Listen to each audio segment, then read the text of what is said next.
La niebla de la mañana se aferraba a las calles estrechas del pequeño pueblo cerca de Lugo como un manto espeso y silencioso.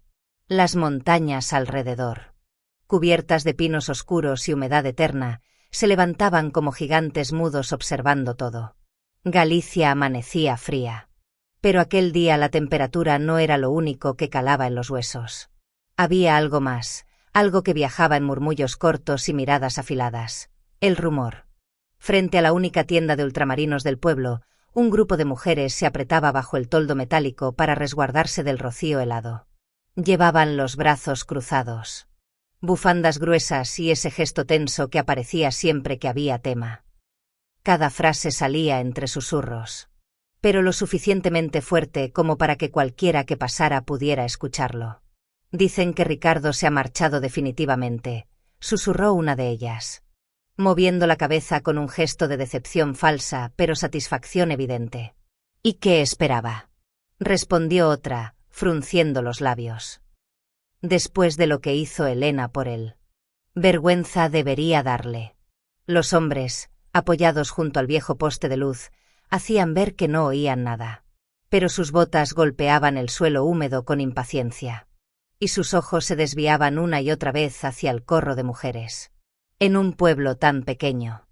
Nadie escapaba a las historias, se extendían como el viento que barría la bruma del valle. La salvó de morir congelado, ¿no?, murmuró un hombre, bajando la voz. La salvó a él, y ahora la deja tirada, dijo otro. Hay que ser miserable. Los comentarios iban y venían como pequeñas dagas. Nadie sabía exactamente qué había pasado dentro de la casa de los Souto, pero eso no impedía que el juicio fuera rápido y contundente. En Galicia, la compasión era profunda. Pero el orgullo lo era aún más. Y cuando alguien fallaba a ese código invisible de lealtad, la condena pública era inmediata. Mientras los rumores se multiplicaban. Una imagen se repetía en cada boca, Elena sola en la casa de madera, envuelta en mantas, con la espalda rota desde aquel invierno en el río. Y Ricardo, desaparecido. Otra vez.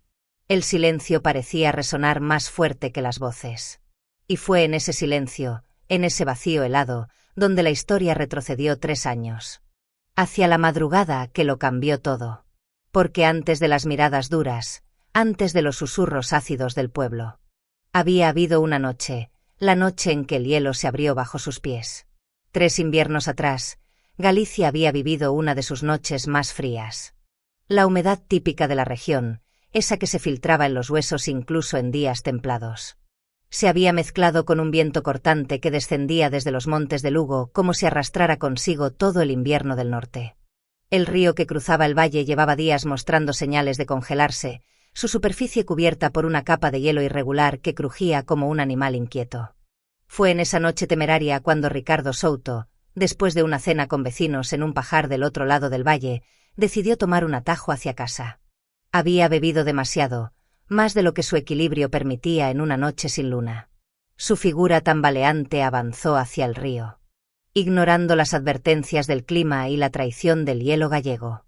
Elena, que regresaba unos minutos detrás de él, alcanzó a ver su sombra moviéndose torpemente sobre la superficie blanca. Un escalofrío le recorrió la espalda, pero no fue el frío, fue la intuición. «Ricardo», gritó.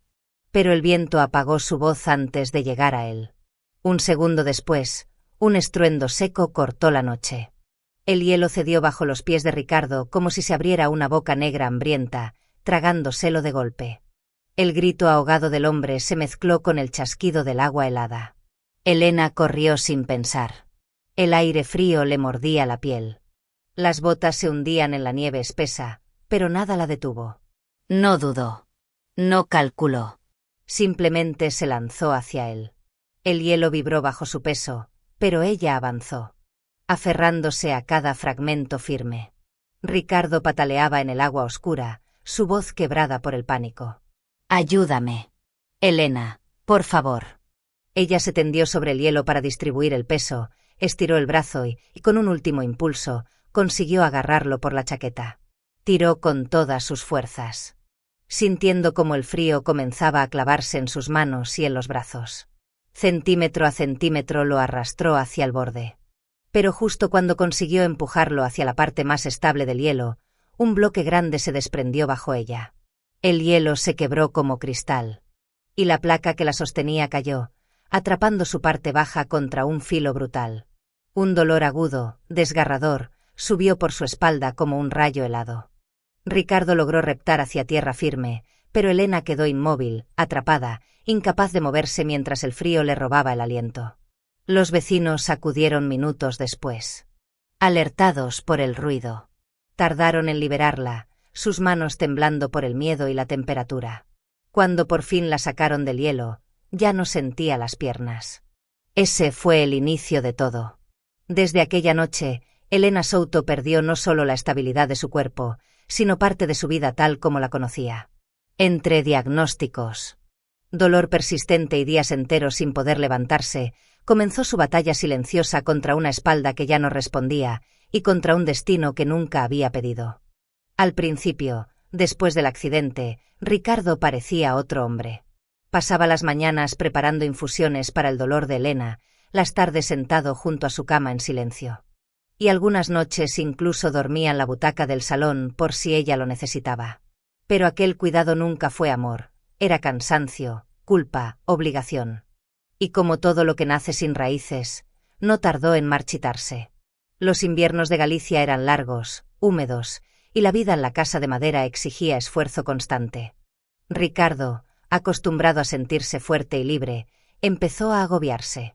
Al principio eran ausencias breves, voy a despejarme un rato, pero con el tiempo. Aquellas escapadas se convirtieron en noches enteras fuera de casa. Elena, desde su cama o desde el sofá donde pasaba la mayor parte del día, escuchaba la puerta cerrarse y el silencio espeso que dejaba atrás. Las voces del pueblo, como siempre, se adelantaron a la verdad. Dicen que Ricardo se deja ver por la taberna del otro lado del valle, murmuraban las mujeres en la panadería. Y no va solo, añadía otra, bajando el tono solo por apariencia. Elena quería creer que era mentira, que el hombre al que había salvado la vida no sería capaz de abandonarla como si fuese un lastre. Pero cada vez que él volvía a casa con olor a vino y ojos que no se atrevían a mirarla, la verdad se hacía más clara. Hasta que un día, sin previo aviso, la paciencia de Ricardo se agotó. Elena estaba apoyada sobre un montón de almohadas en el sofá cuando escuchó el sonido del viejo armario abrirse. Ricardo no buscaba nada, estaba metiendo ropa en una bolsa. Movía las manos con ira contenida, como quien quiere arrancar de raíz una vida entera. «Ricardo, ¿qué haces?», preguntó ella, la voz temblorosa. Él no respondió. Solo siguió metiendo camisas, calcetines, un par de pantalones. Cuando por fin alzó la vista, sus ojos estaban vacíos, secos de cualquier rastro de cariño. «No puedo más, Elena». Ella tragó saliva, intentando mantener la calma. «¿Te vas? ¿Así, sin más? ¿Y yo? ¿Cómo se supone que voy a arreglármelas?». Ricardo cerró la maleta con un tirón brusco. «He hecho suficiente.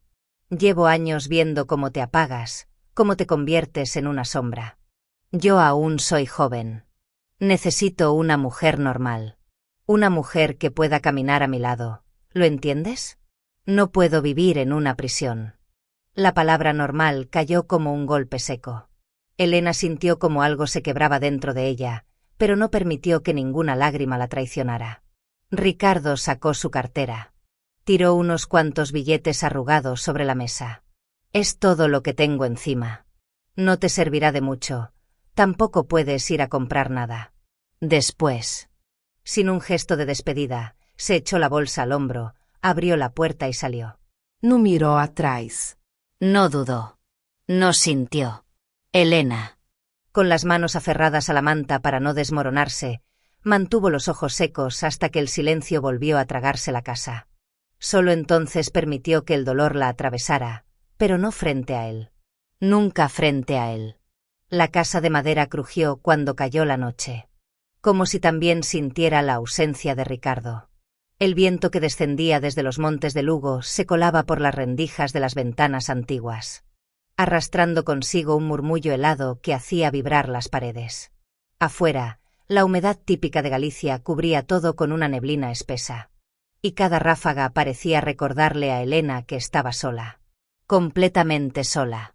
Permanecía recostada en el sofá, rodeada de mantas, escuchando cómo el reloj del pasillo marcaba los segundos con una precisión cruel.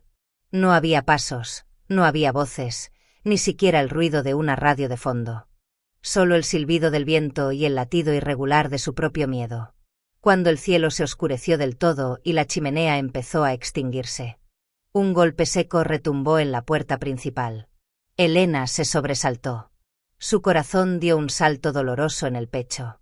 Nadie visitaba a esas horas. En el pueblo. Todos se recogían temprano. El segundo golpe llegó, más firme esta vez, acompañado de un hola, que sonó ronco, gastado por el frío y por los kilómetros. Elena se aferró al borde del sofá, sus piernas aún débiles, y con esfuerzo se deslizó hasta llegar a la pared para apoyarse. Avanzó poco a poco. Cada paso un reto, hasta alcanzar la entrada. Con la respiración entrecortada, abrió apenas un resquicio de la puerta. En el umbral se alzaba un hombre desconocido. Su ropa estaba mojada por la niebla, las botas cubiertas de barro. Tenía barba de varios días, ojeras profundas y un pequeño zurrón colgado del hombro. Era la imagen del cansancio. Pero sus ojos, oscuros y atentos, no mostraban amenaza, solo agotamiento y una honestidad casi desconcertante. «Perdona por molestar a estas horas», dijo él, levantando ligeramente las manos para demostrar que no era un peligro. «Solo busco un lugar donde pasar la noche. El establo. Si hace falta. Puedo pagar un poco». Sacó un par de billetes arrugados, temblando por el frío. Elena dudó. Cada instinto le pedía cerrar la puerta, protegerse, no confiar. Pero detrás del miedo había otra cosa, un eco de la soledad que llevaba años acompañándola. Y en la mirada del hombre, pese al desgaste, había una sinceridad que no encontraba desde hacía demasiado tiempo. «No eres de aquí», murmuró. Él negó con la cabeza. «Me llamo Mateo Lamas. Y acabo de salir de prisión». Manslaughter. Fue una pelea. Acabó mal. «No tengo a dónde ir». Elena sintió un nudo en el estómago. «Prisión». Esa palabra debería haber sido motivo suficiente para cerrar la puerta. Y sin embargo, no lo hizo. «Hay un cuarto libre», susurró al fin. «No es gran cosa». Mateo parpadeó, incrédulo. «¿Estás segura?» Elena asintió despacio. «Pasa». Y así. En la noche más fría del invierno gallego, la soledad de Elena abrió la puerta, y su destino cambió sin que ella lo supiera. Mateo entró en la casa con pasos cautelosos, como si temiera romper algo más que el silencio.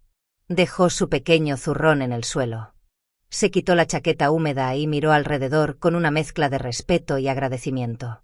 La cocina, pequeña y algo desordenada desde que Ricardo se marchó, conservaba el olor tenue de madera fría. «Si me permites», murmuró él, «podría preparar algo de cenar. No como mucho, pero sé manejarme». Elena, aún apoyada en la pared, dudó por un instante. Nunca nadie le había ofrecido cocinar desde el accidente. Y menos un desconocido. Pero el cansancio pesaba más que la desconfianza. Así que asintió en silencio. Mateo abrió la nevera con cautela y encontró lo esencial. Un poco de pan del día anterior, un par de huevos, verduras y una botella pequeña de aceite. «Más que suficiente», dijo con una sonrisa breve pero sincera. Encendió la sartén y pronto el sonido del aceite chisporroteando llenó la cocina, rompiendo la helada quietud que llevaba tanto tiempo reinando en aquella casa. El aroma de cebolla dorándose se mezcló con el del pan calentado, creando una calidez que hacía mucho tiempo no recorría esas paredes. Mientras cocinaba, Mateo limpiaba el mostrador, recogía lo que encontraba fuera de lugar y de vez en cuando lanzaba una mirada hacia Elena para asegurarse de que se encontraba bien. No preguntaba nada, no indagaba. Solo estaba allí, presente, como si la casa necesitara un ritmo distinto al del silencio.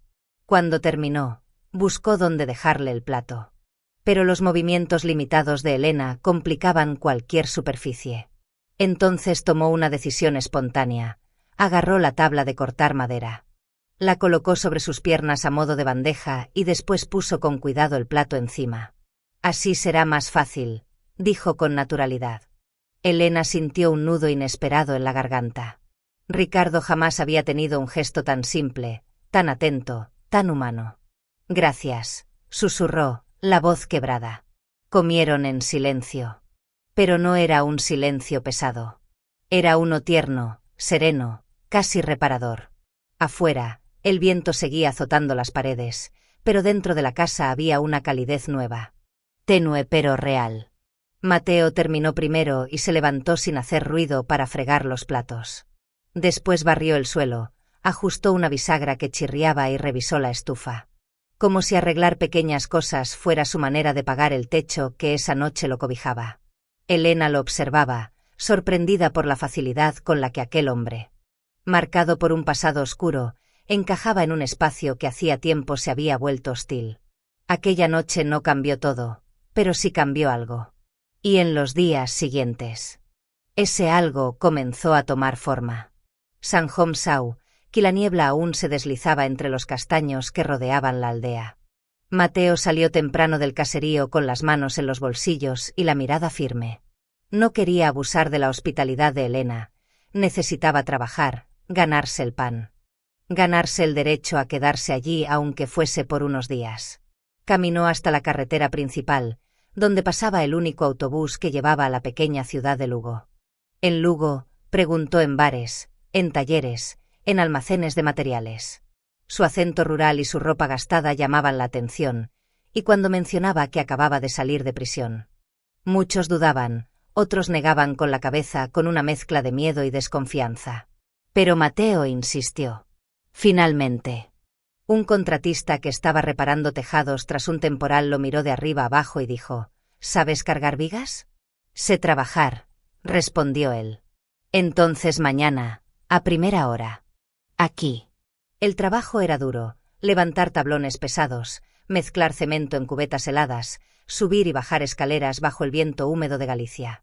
Sus manos, endurecidas por los años, volvieron a abrirse en grietas y ampollas. Aún así, Mateo no se quejó ni un solo día. Al terminar la jornada, compraba pan recién hecho, un poco de fiambre, verduras o lo que pudiera pagar, y regresaba en el último autobús hacia la aldea. Cada tarde, cuando abría la puerta del caserío, el olor a madera vieja y el suave brillo del fuego en la cocina lo recibían. Allí, Elena lo miraba con una mezcla de sorpresa y alivio. «Has vuelto», decía ella. «Siempre volveré mientras me dejes entrar», contestaba él con naturalidad. Pero las paredes del caserío no podían detener las lenguas del pueblo. En la tienda de ultramarinos, donde las vecinas compraban pan y comentaban cualquier detalle, el nombre de Mateo se convirtió en susurro obligado. «Dicen que es un expresidiario», murmuraban. «¿Y Elena lo tiene viviendo en casa? Está loca, pobrecilla. Los hombres así no cambian». Las palabras viajaban por las callejuelas estrechas como el viento del norte, y pronto todos tenían una opinión sobre aquel extraño llegado desde ninguna parte. Solo Elena, sentada cerca del fuego, escuchaba los rumores cuando le llegaban y simplemente los dejaba pasar. Había vivido demasiado tiempo rodeada de juicios ajenos como para dejar que uno más decidiera por ella. Mientras tanto, dentro de la casa, algo empezaba a transformarse. Mateo hablaba lo justo, pero su presencia traía un ritmo nuevo. El sonido de la leña al partirse, el golpeteo rítmico del cuchillo al preparar la cena. El murmullo de su voz contándole pequeñas anécdotas del trabajo. Elena, que llevaba años sin escuchar risas bajo ese techo, empezó a soltar pequeñas carcajadas cuando él contaba cómo una cabra testaruda lo había perseguido por un corral o cuando imitaba la forma en que el jefe gruñía ante cada clavo torcido. Por las noches, se sentaban cerca de la cocina económica, mirando el fuego bailar entre las brasas. Allí, en la penumbra tibia, hablaban sin prisa. Mateo revelaba trozos de un pasado roto, Elena, miedos que jamás confesó en voz alta. No eran confesiones dramáticas. Eran verdades simples, compartidas entre dos almas desgastadas. Y entre esas brasas, esa voz baja, esa compañía inesperada, la casa, por primera vez en años, empezó a sentirse viva. Durante los días siguientes, entre el crepitar constante de la leña y el aroma del pan que Mateo traía cada tarde al regresar del trabajo, Elena empezó a sentir algo que la descolocaba, una esperanza tímida, frágil, casi dolorosa. Una chispa que la asustaba más que el propio daño en su espalda. Porque tener esperanza significaba arriesgarse a intentar otra vez, y a fallar otra vez. Mateo pareció percibirlo incluso antes de que ella lo aceptara. Una noche. Mientras compartían un plato de sopa caliente junto al fogón, él dejó la cuchara sobre el cuenco y la miró con una seriedad tranquila. Elena. Debes volver al médico, dijo con voz grave y segura. ¿Para qué? Susurró ella, sin levantar la mirada. Ya me lo dijeron todo. No hay vuelta atrás. Mateo negó suavemente con la cabeza, pero su gesto tenía la firmeza de quien no retrocede. Eso fue hace 3 años. Las cosas cambian. Y tú también puedes cambiar. La frase, simple en apariencia, atravesó a Elena como un golpe inesperado. Y ante la mirada de Mateo, una mirada sin exigencias, solo confianza. La fuerza para negarse simplemente se desvaneció. Una semana después, ambos estaban en el Hospital Universitario Lucus Augusti, ULA. Bajo la humedad fría característica de las mañanas en Lugo.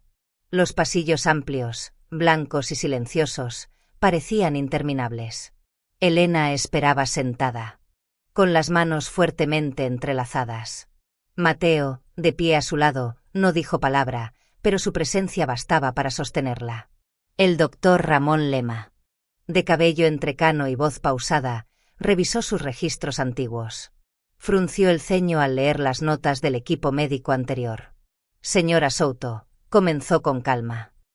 Los primeros 3 años tras una lesión medular son tiempo crítico. Perder ese periodo complica muchísimo la recuperación. Elena sintió el estómago encogerse. Entonces, ¿no hay nada que hacer?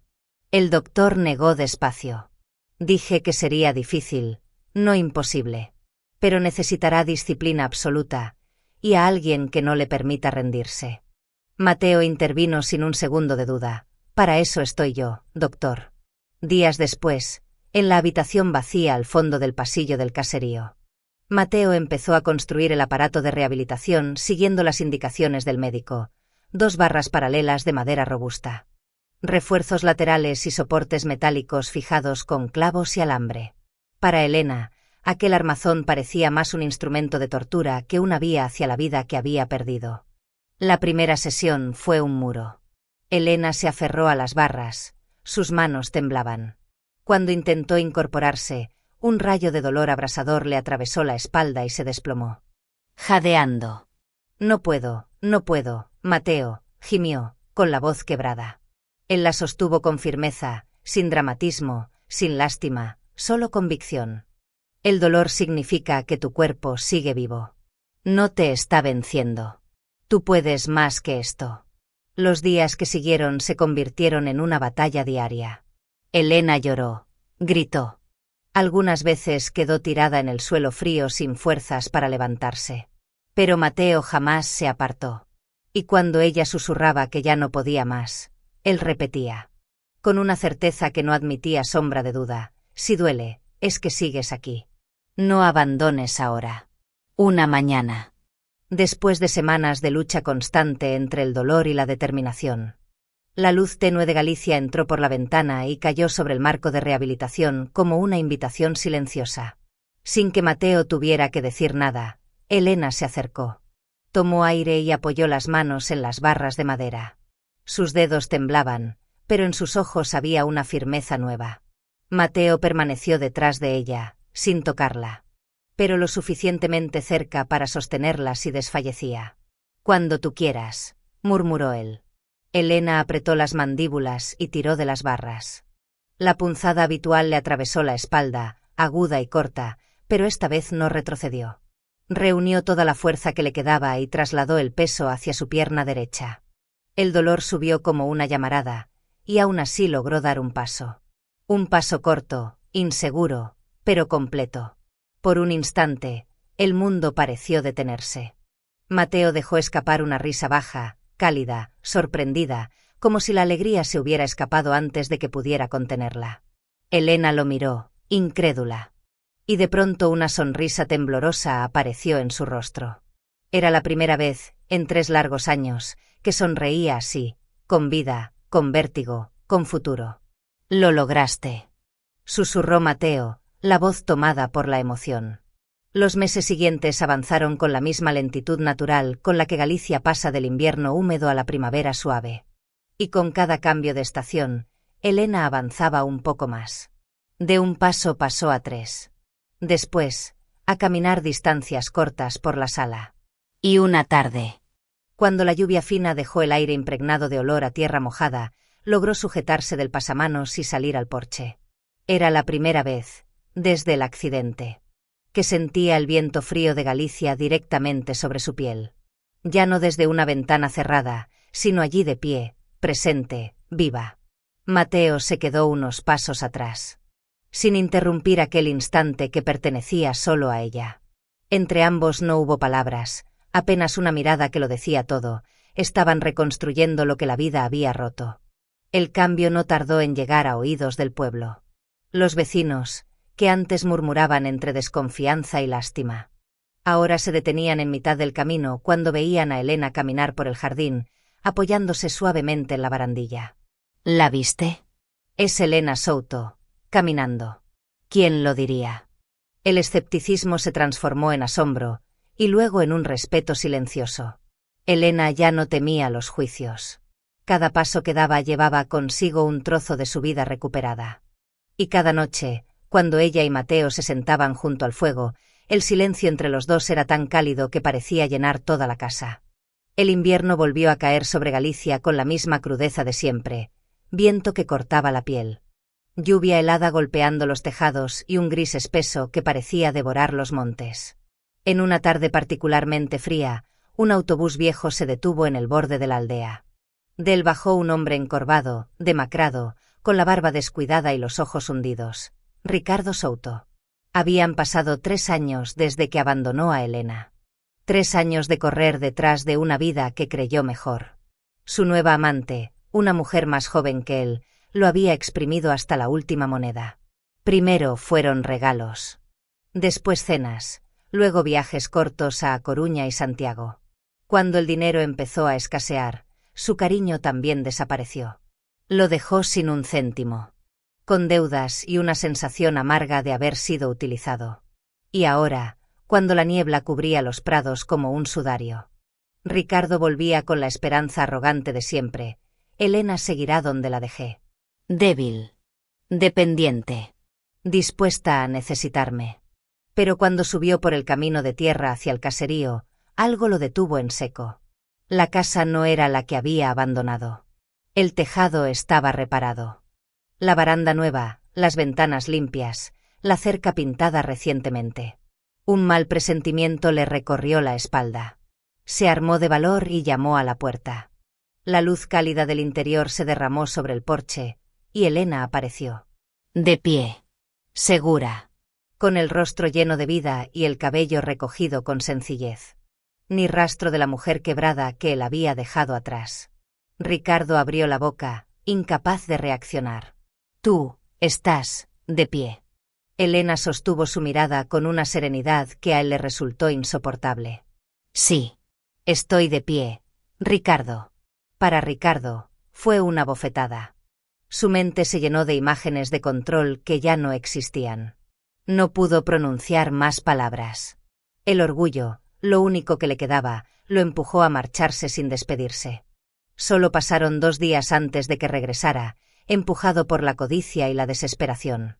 El sol caía detrás de los castaños cuando él volvió a presentarse en el caserío. Decidido a recuperar lo suyo, la casa, y a Elena. Pero al abrirse la puerta, lo que vio lo aplastó por dentro. Mateo apareció primero, con una expresión firme, tranquila. Absolutamente inquebrantable. Detrás Ann, Elena, con la postura de una mujer que sabía su propio valor. Y entre ambos, un bebé dormía en un cochecito, envuelto en mantas.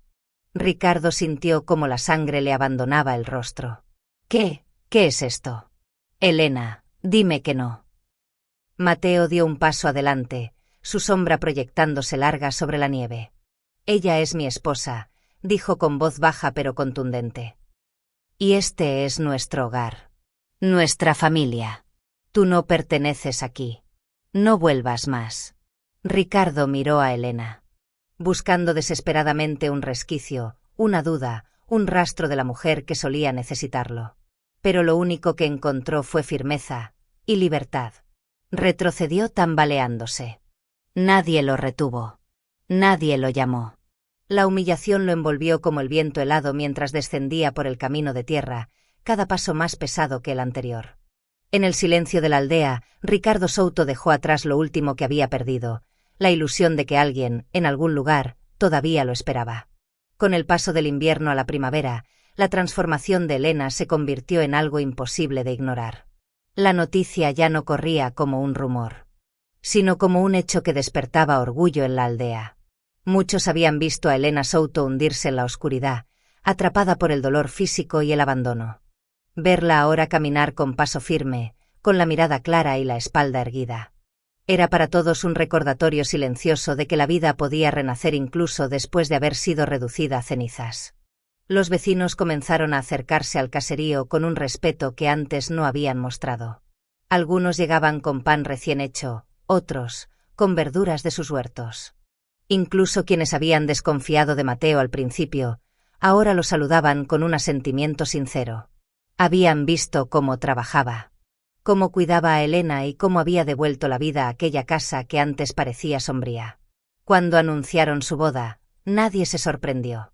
La ceremonia fue pequeña, íntima, celebrada en una antigua iglesia de piedra asentada en lo alto de una colina, rodeada de robles y neblina matinales típicos de Galicia. Las campanas repicaron suavemente, como si acompañaran el renacer de una historia que había comenzado en la tragedia pero terminaba en dignidad. Elena avanzó por el pasillo con pasos seguros, su vestido sencillo moviéndose al compás del aire fresco. Los vecinos la miraban con un respeto emocionado. No era solo una novia, era un símbolo de resistencia. Mateo, de pie frente al altar, tenía esa sonrisa contenida que solo un hombre profundamente agradecido puede tener. Cuando pronunciaron los votos, sus voces fueron claras, firmes, casi sagradas para quienes habían sido testigos de su reconstrucción. Un año después, la vida en el caserío brillaba con una luz nueva. El jardín, antes descuidado, estaba ahora lleno de hortensias, brezos y flores silvestres que se extendían hasta la cerca recién pintada. En las mañanas de Galicia, frescas, húmedas, envueltas en una neblina color plata, se habían convertido en el escenario habitual de un pequeño ritual. Elena y Mateo bajaban juntos por el sendero de tierra que bordeaba la ladera, empujando el cochecito donde dormía su bebé. Elena caminaba sin prisa, respirando el aroma a hierba mojada, sintiendo como cada paso afirmaba la vida que había recuperado. A veces. Mateo entrelazaba su mano con la de ella, y no decían nada. No hacía falta. A lo lejos, las montañas se abrían bajo la luz del amanecer, y el canto de los pájaros acompañaba su caminar. Elena se detuvo un momento, mirando el horizonte que un día había observado desde su cama, creyendo que jamás volvería a alcanzarlo. Mira, susurró. Todo esto parecía imposible. Mateo sonrió. Pero te levantaste. Y seguiste. Elena guardó esas palabras en lo más profundo del alma, porque había comprendido, con una claridad que solo nace después del dolor, que la verdadera fuerza no reside en un cuerpo intacto, sino en la voluntad de levantarse incluso cuando el mundo te ha dejado caer. Y así, con el sol de Galicia asomando entre las nubes, Elena Souto caminó hacia la luz de la mañana, no como una mujer salvada, sino como una mujer que había decidido salvarse a sí misma.